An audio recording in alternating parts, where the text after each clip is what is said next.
Ovos de Dragão dos Gêmeos, Daeron Targaryen, Visenya e Vhagar, Sea Smoke, quem morreu primeiro na luta entre Eric e Yarick, relação dos Tyrell com os Hightower. Nesse vídeo vamos comentar 40 detalhes, easter eggs, curiosidades e muitas referências no segundo episódio da segunda temporada de House of the Dragon. Então, vamos nessa! You made me king. Is that what you think?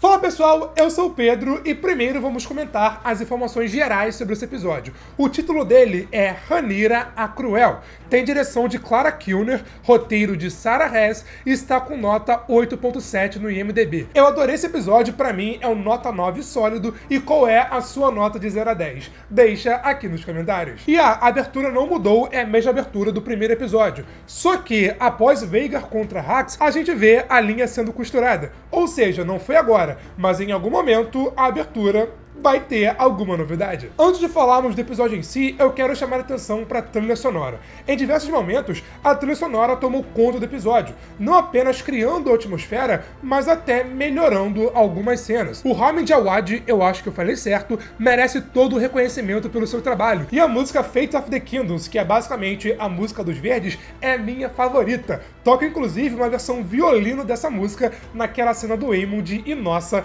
foi de arrepiar. A gente vê o caos na Fortaleza Vermelha após Sangue e Queijo. Até vimos, inclusive, o Aegon destruindo a maquete do Viserys, a maquete sobre Valíria. Vale a pena comentar que a verdadeira maquete, a original, a completa, tá preservada, não foi destruída, e eles construíram uma nova maquete só para ser destruída aqui nessa cena. Esse era o antigo quarto do Viserys, e aparentemente, após toda essa cena, todo o quarto foi arrumado agora para o Aegon. Tanto que na conversa com o Otto, o quarto tá mais vazio, tá mais organizado, e é o mesmo quarto que o Aegon aparece chorando mais no final do episódio. Ou seja, talvez no próximo veremos Aegon e Helaena se mudando para o quarto junto com a Jaehaera. E o Aemond descobriu que Sangue e Queijo estavam indo atrás dele porque quando ele saiu da sala no episódio anterior, ele deixou as moedas na mesa. Mas aqui as moedas sumiram, né? O Sangue roubou algumas e ele até mesmo encontrou uma no chão. Então ele simplesmente somou A com B e sacou o que aconteceu. E é impressão minha ou essa moeda tem o símbolo de Dorne? Falando em quartos, um detalhe que eu só fui perceber agora nesse episódio é que a Alicent está morando no mesmo quarto que era da Rhaenyra na primeira temporada lá no passado. Ou seja, o quarto em que a Rhaenyra perdeu sua virgindade lá com o Sir Criston Cole é o mesmo quarto em que a Alicent está pegando secretamente o Sir Criston Cole. Eu descobri isso vendo esse documentário lá na Max, uma série que mostra os bastidores de cada um dos episódios, tanto da primeira quanto da segunda temporada. Vale a pena dar uma olhada, cara, é algo bem legal, bem completo. Foi lá, inclusive, que eu percebi que a Helaena desenhou seus sonhos na parede do seu quarto. Enquanto o Aegon está surtando, com razão, né, durante a reunião do conselho, vimos que o Larys Strong apareceu ali na surdina e falou que os seus homens conseguiram deter o sangue. O Larys atualmente atua como mestre dos segredos e mestre dos sussurros do Aegon, que é a mesma coisa. Ele é tipo o Varys em Game of Thrones, sabe? Atuando como espião ali na surdina e conseguindo informações secretas para o rei e para a rainha. Ele fala que o Sangue foi capturado e que ele era um homem conhecido pela sua brutalidade. O livro nos conta que no passado, o Sangue matou uma profissional do sexo à base da porrada após ter uma fúria enquanto estava bêbado. Lá ele fez isso e assim ele perdeu o manto dourado. Aqui ele parece que fez isso, mas ainda teve o seu cargo mantido. Larys diz que ele foi capturado no Portão dos Deuses, quase saindo da cidade, e com a cabeça do Jaehaerys em um saco. Exatamente como no livro, acontece a mesma coisa, porém tem uma diferença quanto ao destino do Sangue, que eu vou comentar daqui a pouco. Durante a reunião, vimos o Aegon chamando seu mestre das leis, o Jasper Wilde, de Barra de Ferro.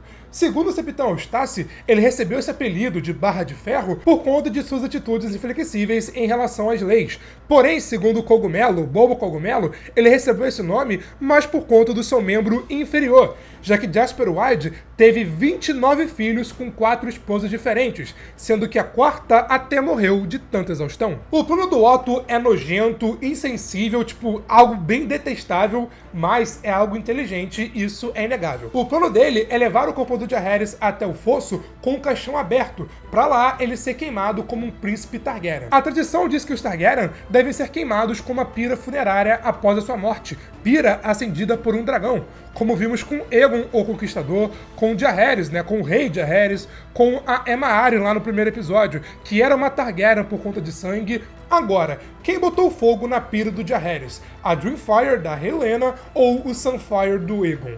Fica aí o mistério, mas eu queria ter visto essa cena. Vimos a Rhaelena chorando enquanto segurava a manta do seu filho. Aquela cama ali no canto é a cama dela, não era a cama do Maelor. O Maelor de fato não existe aqui na série. Mas debaixo da cama do Jaehaerys e da Jaehaera tem os seus ovos de dragão ali na incubadeira. Como vimos antes, o ovo do Joffrey, o filho da Rhaenyra. E tem 2 pontos sobre isso. Quem começou essa tradição de colocar os ovos de dragão perto dos príncipes Targaryen foi a Rhaena Targaryen, que fez isso com seus irmãos, com Jaehaerys e Alysanne. Só que a série ter colocado esse detalhe agora, nessa altura do campeonato, acaba gerando uma grande implicação. Porque no livro, a dragão Shrykros, do Jaehaerys, e Morgul, da Jaehaera, já existem na história e estão lá no Fosso dos Dragões, sendo até bem importantes em um evento mais no futuro. Será que o Morgul e o Shrykros vão nascer durante a segunda ou terceira temporada pra ter aquela cena na quarta, ou será que eles vão mudar essa parte do fosso, sabe? Quem sabe sabe, eu não vou dar spoilers, mas enfim, vamos ver. Vamos ver. Quando vemos Alicent e Rhaelena andando até o fosso na carruagem, carregando o corpo do Jaehaerys, vimos os estandartes do Aegon com a logo Targaryen dourada e o fundo verde. A logo dourada em homenagem ao Sunfire e o fundo verde em homenagem à Casa Hightower. Por isso, inclusive, Aegon, Aemond, Rhaelena e os seus filhos só usam verde. A Rhaenyra no livro também muda o seu estandarte. O estandarte dela é basicamente uma junção da Casa Targaryen, Velaryon e da Casa Arryn, em homenagem à sua família. Por enquanto, isso não aconteceu, mas acredito que veremos isso ao longo dos episódios. E uma homenagem que você pode fazer a mim é deixar um like e um joinha aqui nesse vídeo. Se você está curtindo aqui esse conteúdo, dá essa força porque me ajuda demais. E vocês pediram e eu farei análise do preview do 3º episódio. Essa análise sai quarta-feira, meio-dia, aqui no Good Nerd, então fique ligado para você não poder perder. E falando nos próximos episódios, muitos sentiram falta dessa cena, da Rhaelena e da Alicent correndo ali do povo. Mas se vocês repararem, essa cena não é desse episódio. É de episódio mais à frente, não sei qual, mas ainda vai rolar. Porque a roupa delas é diferente, um pouco diferente, mas ainda assim é diferente. Por exemplo, o colar da Rhaelena aqui tem várias correntes, enquanto nessa imagem tem apenas uma. Na cena, vimos os porta-vozes do Aegon chamando a Rhaenyra de Rhaenyra a Cruel, a comparando com Maegor, que foi chamado de Maegor o Cruel. Só que essa comparação vai até mais além. O Maegor também era conhecido como Maegor o Assassino de Parentes, porque na primeira vez que os Targaryen se enfrentaram, ele e Balerion mataram o seu sobrinho, Aegon e seu dragão, a Mercúrio, já que o Aegon estava tentando tomar o trono que era dele por direito. E a Rhaenyra ser comparada com Maegor é uma grande hipocrisia, porque a Rhaenyra não tem nada a ver com a morte do Jaehaerys, e 2, se ela ou Daemon for comparado com Maegor, o Aemond também tem que ser comparado, ainda mais, já que ele, assim como Maegor, matou um parente usando seu dragão. Mas vimos que isso deu certo, já que eles conseguiram trazer o povo para o seu lado, para o lado verde. Toda essa cena me lembrou muito a parte da doutrina do excepcionalismo, onde o rei Jaehaerys Targaryen mandou 7 porta-vozes pelo reino para espalhar a palavra Targaryen, defendendo e fazendo o povo aceitar que os Targaryen podem sim casar entre si, porque eles são especiais, para o povo aceitar o seu casamento com Alysanne, com a sua irmã, desfazendo a cagada que o seu pai Aenys e que o seu tio Maegor fizeram no passado. Tem vídeos no plural explicando tudo isso com detalhes aqui no Good Nerd. Dá uma olhada na playlist House of the Dragon, que vale muito a pena dar uma olhada. Ainda nessa cena, como eu até falei anteriormente, aqui vemos a Rhaelena usando um colar com várias correntes, um colar bem reforçado, já que anteriormente o queijo arrancou e roubou o seu colar com facilidade. É um detalhe simples, mas que diz muito sobre o medo e o aprendizado da personagem. Também vimos o Jaehaerys ali no caixão, ele morto, com a cabeça costurada, pra todo mundo ver é uma cena bem pesada. E no vídeo de bastidores, eles mostram que não tinha um ator ali, era um boneco feito em 3D. Tá, só deixando bem claro. O Jaehaerys está usando a coroa dos príncipes Targaryen, que vimos muitos em artes conceituais, em desenhos de fãs, mas ainda não tínhamos visto aqui na série. Em paralelo à cena do funeral, temos a cena do Larys Strong interrogando o sangue e do Aegon o matando com as suas próprias mãos, conseguindo 1/3 da sua vingança. Essa cena é um pouco diferente quando comparado ao livro. Lá, o sangue foi capturado, foi torturado para revelar mais informações e só morreu após 13 dias de tortura. Lá, até chega a ser teorizado que a Alicent pediu para o Larys Strong descobrir o nome dele, para ela se banhar com o sangue da sua esposa e dos seus filhos. Porém, isso acabou não acontecendo.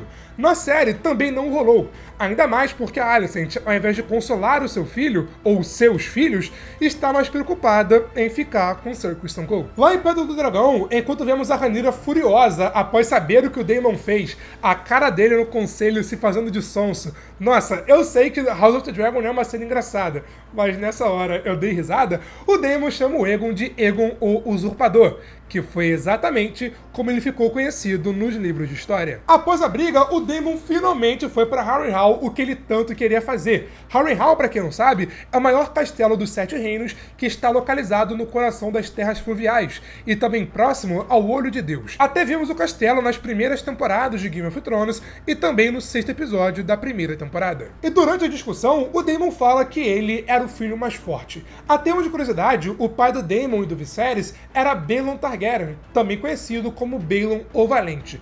Ele foi o 3º filho de Jaehaerys e Alysanne e o 2º montador de Vhagar. Jaehaerys causou um caos no conselho quando o nomeou como herdeiro ao trono, sendo que Rhaenys era a filha mais velha do antigo herdeiro ao trono, o Aemon Targaryen, o que deu início ao grande conselho de 101 que vimos no primeiro episódio. Aqui, só um detalhe bobo, mas que eu achei bem legal, é que quando vimos o pescoçudo mais amado de Westeros saindo ali da toca para ir para Harrenhal, podemos ver o castelo de Pedra do Dragão, e ali do lado direito dá pra ver que no castelo tem a logo Targaryen.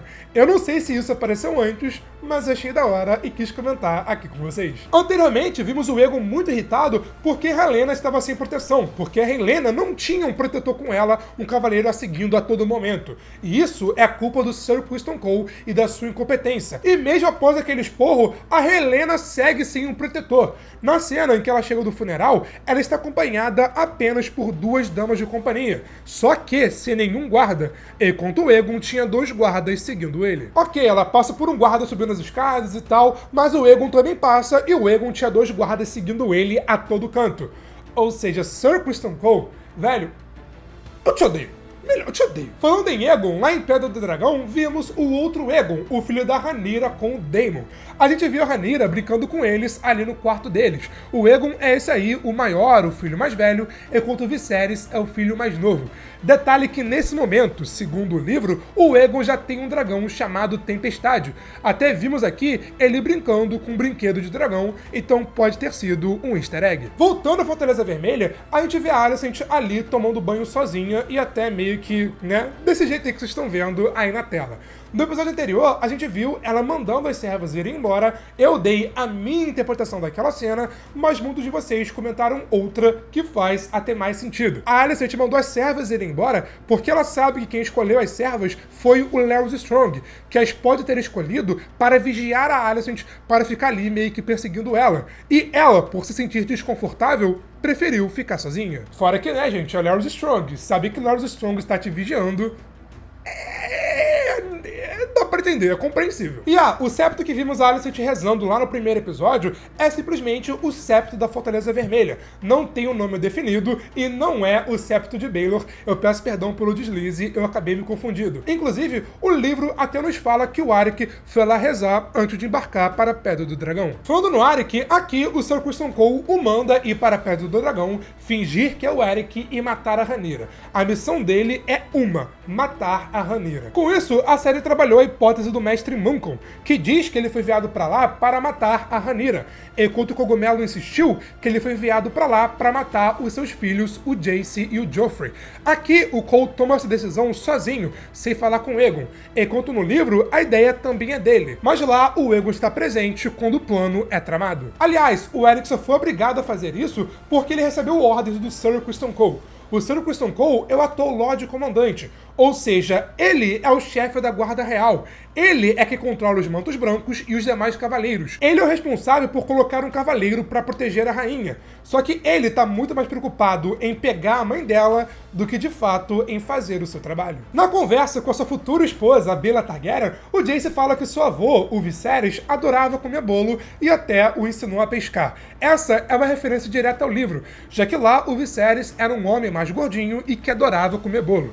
Ele também fala sobre o seu pai, o Harwin Strong, que era conhecido como Quebra-Ossos. Essa é uma outra referência ao livro, já que lá ele era conhecido como o homem mais forte dos Sete Reinos durante o seu tempo. Mas durante o torneio, para celebrar o casamento da Rhaenyra com Laenor Velaryon, o Sir Criston Cole quebrou sua clavícula e o seu cotovelo, mas isso foi só nos livros. Enquanto tudo isso rolava, vimos o Aemond lá no cabaré e temos muito o que falar sobre essa cena. Primeiro, ele está com a mesma mulher que vimos ele e o Sir Criston Cole interrogando no 9º episódio, que, de curiosidade, é interpretada pela atriz Michelle Bonnar, a professora de atuação do Fabian Frankel, o Sir Criston Cole. Além disso, vimos que o Aemond não estava lá na fortaleza durante Sangue e Queijo, porque ele estava lá no cabaré trabalhando, né? E o líquido que vimos o assistente preparando é o chamado chá de lua, um tipo de chá feito para prevenir ou interromper uma gravidez, que provavelmente a mulher que está com o Aemond vai acabar tomando. Até vimos a Rhaenyra tomando esse mesmo chá lá no 4º episódio da primeira temporada, após ficar com o Sir Criston Cole. Nós vimos o Adan de Casco, irmão do Alan de Casco, que já tínhamos conhecido no primeiro episódio. Os dois fazem meio que um foreshadow, dando uma pista de alguma coisa que vai ser trabalhada no futuro, ao dizer que o Corlys os deve. Mas, por enquanto, eu vou parar por aqui. Já antecipando, na cena que vimos o Adan de Casco vendo um dragão, ele está vendo o Sea Smoke, o dragão que no passado era do Laenor Velaryon. Desde que o Laenor fugiu, o Sea Smoke ficou ali em Deriva Marca mesmo. E pelo trailer e por essa imagem, agora ele tá maior, tá adulto, mudou um pouquinho e veremos mais dele, né, nos próximos episódios. Pertinho de Deriva Marca, temos Pedra do Dragão, onde vimos a Rhaenyra na biblioteca, aparentemente lendo algum livro sobre a história Targaryen. Aqui temos os 3 reis, Aegon, Rhaenys e Visenya, e do lado esquerdo temos algumas informações sobre a conquista.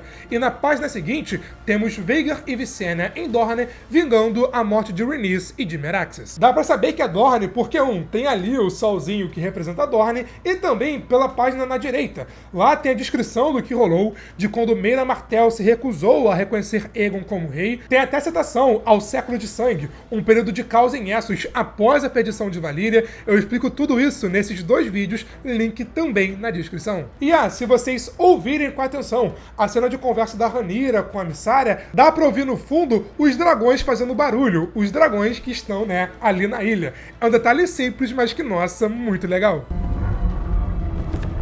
Logo depois, o Sir Steffon Darkling aparece e apresenta a Mysaria. Na conversa das duas, elas falam que já se conhecem, o que de fato é verdade. Elas se conheceram pela primeira vez nessa cena do 2º episódio da primeira temporada.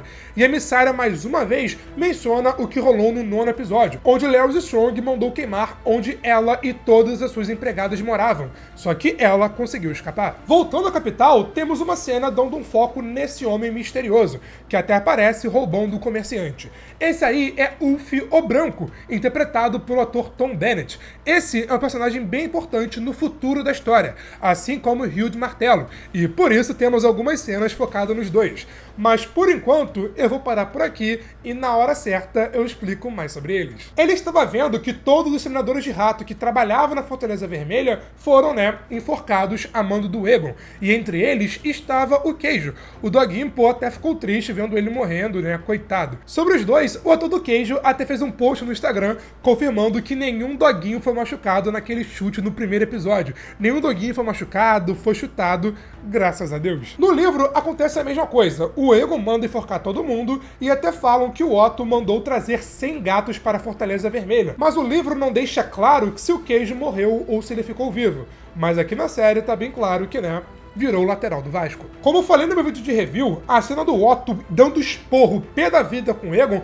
foi a minha cena favorita aqui desse episódio, Rife Ifans brilhando, e nessa cena o Aegon demite o Otto como mão do rei, colocando o Sir Criston Cole no seu lugar. No meio do diálogo, o Aegon fala: "Quero derramar sangue, não tinta." Essa frase é uma referência direta ao livro, onde o Aegon diz: Tronos são conquistados por espadas, não por penas. E ainda diz, minha nova mão é um punho de aço. Assim como ele fala aqui na série. E um detalhe, o Aegon mandou limpar o quarto do Viserys pra, ele ficar ali, mas ele não mandou tirar os quadros mais 18 que ficavam pelo quarto. Então, pô, cena mó tensa, Otto pé da vida, esporro, ânimos à flor da pele, e você olhava pro quadro e tava lá, né? Enfim. Em Pedra do Dragão, enquanto vemos o Arik chegando ali na surdina no castelo, e também vimos a Rhaenyra com seu pijama na cor azul. Azul em homenagem à Casa Arryn, casa da sua mãe, a Aemma Arryn. A gente viu a Missária vendo o Arik, vendo o Arik chegando, sacando que tem algo de errado e voltando pra avisar pra Rhaenyra. Mas aparentemente ela contou pro Eric, por isso o Eric ficou ali estranhando e voltou pro quarto da Rhaenyra, já sabendo que o Arik estaria lá. Ou seja, Missária mandou bem, craque do jogo. Bom, temos o embate do Eric versus Arik, que, nossa, foi bem legal, bem emocionante. Essa cena é um pouco diferente quando comparado ao livro, mas também é parecida. Lá no livro, eles se encontram nos corredores, não chegam a entrar no quarto, a luta acontece, ali no corredor mesmo. Segundo o mestre Moncon, os dois lutaram por quase 1 hora. A briga acordou todo mundo, mas ninguém interferiu. Um disse que amava o outro e os dois morreram juntos, abraçados, enquanto choravam. Agora, segundo o Bobo Cogumelo, a luta durou apenas alguns instantes. Não houve declaração de amor de nenhum dos irmãos. Um chamou o outro de traidor, Eric quase decepou o braço do Arik e, enquanto morria, o Arik atravessou a sua espada na barriga do Eric. Arik, o soldado do Aegon, morreu ali na hora, mas Eric, o soldado da Rhaenyra, morreu 4 dias depois. Na série, pelo visto, tivemos a junção dos dois relatos. Aqui, o Arik chegou no quarto da Rhaenyra, só que, quando ele estava indo pra cima dela, o Eric apareceu. Os dois lutaram e, mesmo bem machucado, o Arik dá uma espadada no meio do Eric, o matando.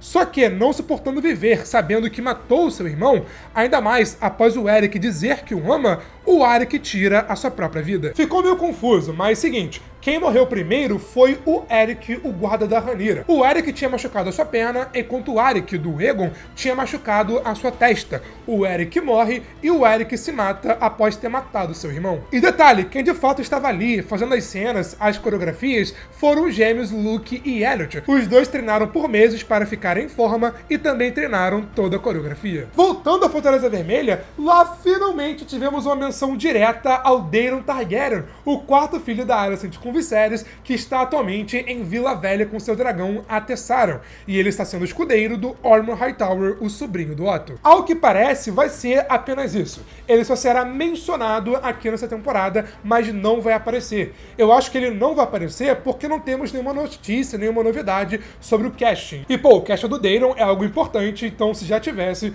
a gente já teria conhecimento. O Daemon não será cortado, nem tem como, então a partir da 3ª temporada ele deve aparecer e já ser um dos principais aqui na história. A Alicent fala pro Otto ir até Jardim de Cima, sede da Casa Tyrell, para pedir o apoio deles aqui na guerra. Atualmente, o Lord Lionel Tyrell é quem comanda a casa, mas como atualmente ele é apenas uma criança, a sua mãe está atuando como meio que rainha regente. E os Hightowers são vassalos da Casa Tyrell. Tá aqui a Casa Tyrell e aqui embaixo tá a Casa Hightower. Os Hightowers são muito importantes, muito ricos, estão em Vila Velha, mas os Tyrell são os supremos ali na Campina. Ou seja, os Tyrell estão em cima e os Hightower abaixo. Um pouco abaixo, mas ainda assim eles são vassalos. Só que isso não quer dizer que os Tyrell e os Hightower são parentes. São duas casas diferentes, deixando bem claro. Mas sim, a Alicent Hightower é parente da Margaery Tyrell, que conhecemos em Game of Thrones. Só que eles não são parentes por conta dela, por conta da Alicent, e sim por conta do irmão do Otto. O irmão do Otto, que sobreviveu à guerra, continuou a linhagem Hightower ao longo dos anos, até que eventualmente nasceu a Alicent Hightower, que se casou com Mace Tyrell, que teve a Margaery Tyrell, que conhecemos em Game of Thrones. Ou seja, a Margaery é uma parente bem distante da Alicent. Mas é parente, já que a Margaery tem sangue Hightower. Só que as duas são parentes não por conta dela ou por conta do Otto, e sim por conta do irmão do Otto. O episódio termina com a Alicent. Ela, ao invés de ir lá consolar o seu filho, que está destruindo seus dedos, assim como ela fazia quando estava nervosa no passado, vai lá e vai sentar pro Sir Criston Cole, literalmente. A termo de curiosidade, a Olivia Cole que falaram que ela e o Fabian Frankel gravaram uma cena de intensa, com detalhes mesmo, mas o Royal Condor achou que essa cena não agregaria em nada e a cena foi cortada. Ou seja, teremos mais cenas dos dois juntos. Ao meu ver, essa cena não fez falta, já tivemos 3 cenas dos dois, o recado já foi dado, então, por favor, já deu. Eu não quero mais ver a Alicent com o Sir Criston Cole se pegando, já deu, tá? Pelo amor de Deus, Royal Condor. Na minha opinião, não fez falta, e qual é a sua? Me conta aqui nos comentários. Mas uma coisa que tá fazendo falta é a sua presença aqui nesse vídeo, onde eu analiso todo o segundo episódio, mais uma conversa, mais um bate-papo sobre tudo que rolou, com spoilers, com detalhes, ó. Tá maravilhoso, enquanto aqui eu faço vídeo de detalhes sobre o primeiro episódio da segunda temporada. Mas foi isso, e eu te vejo na próxima. Valeu, falou e fui!